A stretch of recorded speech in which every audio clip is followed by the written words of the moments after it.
Olá meu irmão, olá minha irmã, olha eu aqui mais uma vez, hoje para nós tratarmos do Salmo número 80, o Salmo 80 hoje, mais um Salmo de Asaf e um Salmo também de lamentação. Vamos lá, esse Salmo de Asaf, nós temos uma primeira observação a fazer, que se esse Asaf é o Asaf dos tempos de Davi, então esse Salmo teria que ter sido escrito, assim como o Salmo anterior, teria que ter sido escrito numa linguagem ou numa situação de profecia, um salmo profético, porque Davi não passou pela destruição do templo, não é do tempo de Davi. Isso ocorre, inclusive, depois do tempo do reinado de Salomão. Isso vai acontecer só no reinado de Zedequias. Então, se o Asaf é o Asaf salmista do tempo de Davi, teria que ser uma profecia. Já se foi um Asaf em tempo posterior, um Asaf lá no tempo do rei Zedequias, aí, ok, ele teria descrito então o que ele viu, teria sido um salmo escrito in loco. Então nós precisamos primeiro fazer essa distinção, que Asaf foi esse. Independente do Asaf que foi, nós sabemos que a escritura é inspirada por Deus. Então esse salmo, ele é um salmo verdadeiro, ele é um salmo que descreve a destruição ou a situação pós-destruição do templo de Salomão no tempo do rei Zedequias, um rei que não andou conforme os caminhos do Senhor, um rei que foi desobediente a Deus.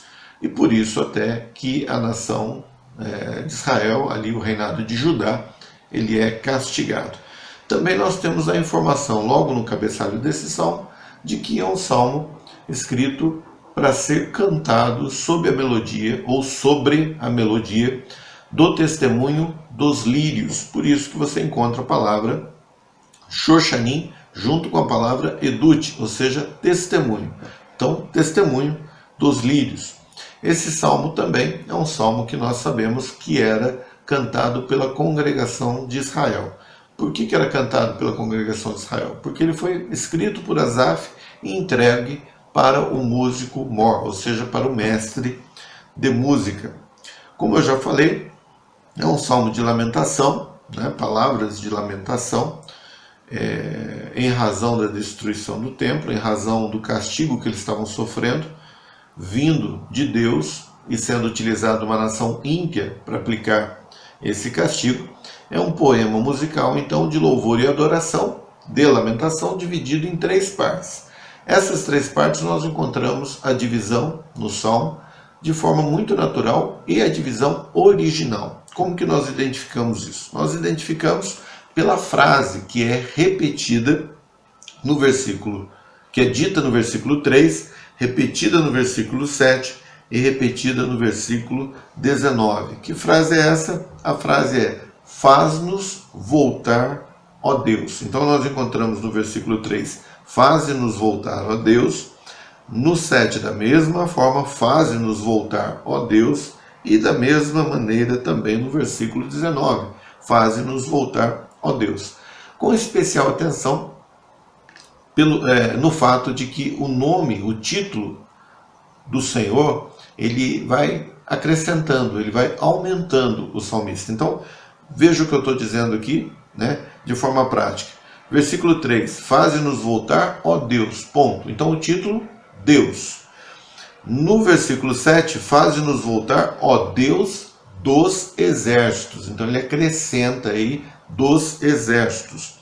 E quando chega no versículo 19, faze-nos voltar, Senhor, que ele ainda não havia dito, Senhor, Deus dos exércitos. Então, veja que ele vai aumentando o título qualificativo aí, do Senhor, os atributos de Deus. Isso é bem interessante, essa crescente que vai acontecendo. Com essas divisões eu faço a leitura então, destacando que os 3 primeiros versículos, quando a gente faz essa parada no versículo 3, pela divisão natural, volto a relembrar uma divisão original dada pelo salmista, em razão dessa frase que ele encerra cada uma das partes do salmo.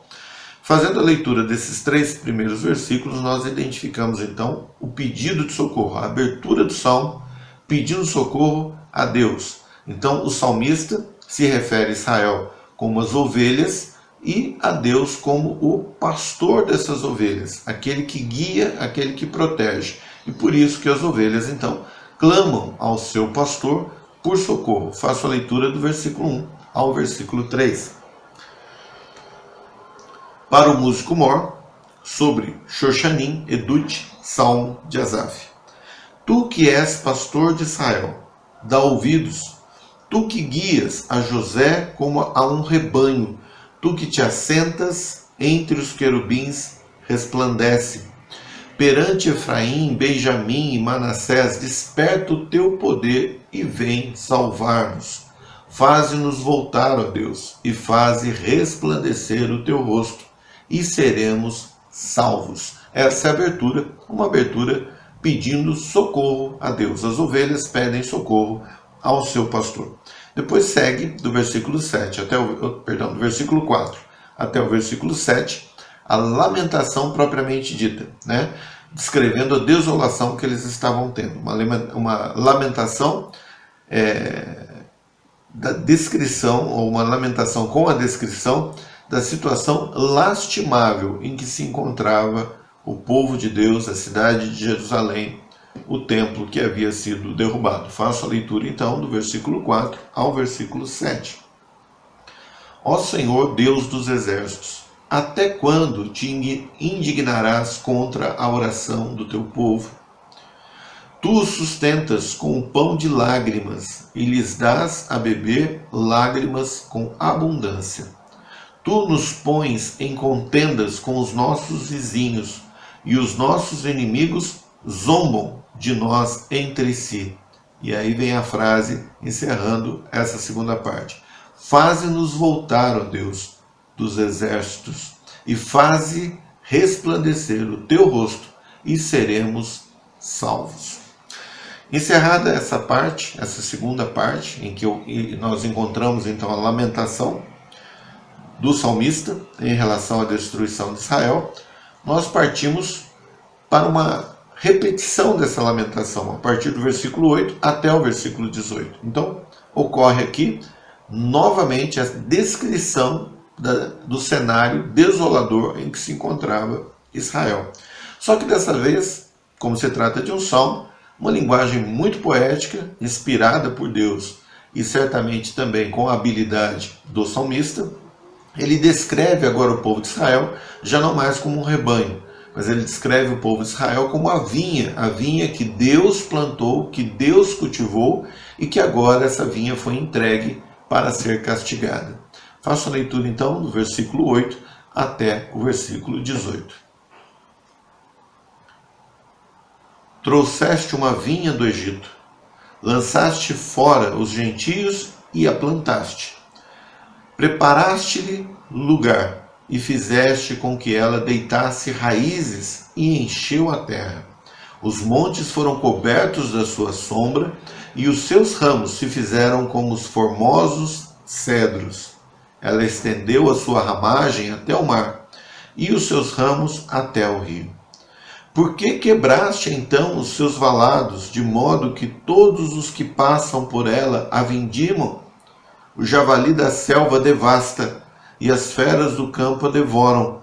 Ó Deus dos exércitos, volta-te, nós te rogamos, atende dos céus e vê, e visita esta vide, e a videira que a tua destra plantou, e o sarmento que fortificaste para ti.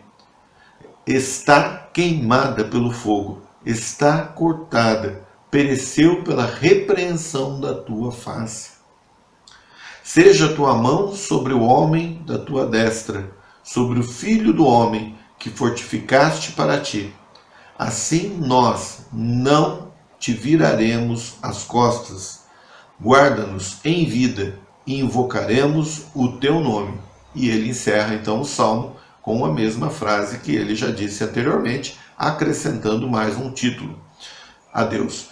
Faze-nos voltar, Senhor Deus dos exércitos. Faze resplandecer o teu rosto e seremos salvos.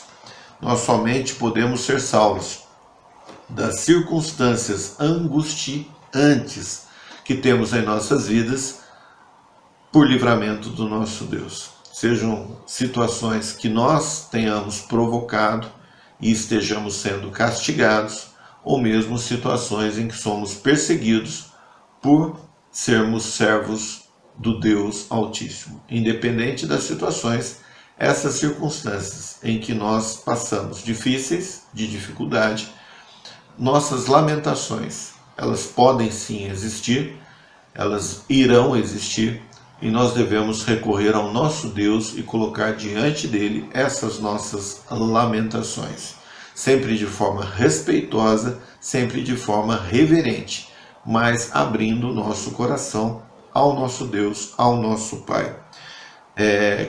Enquanto nós fazemos isso, nós lamentamos a Deus. Veja que é diferente de murmurar, de reclamar ao Senhor. Não, é lamentar, colocar diante dele a tristeza que estamos sentindo no nosso coração e aguardarmos o tempo do livramento do Senhor sobre nós. Enquanto isso, continuamos realizando a missão que ele nos deu.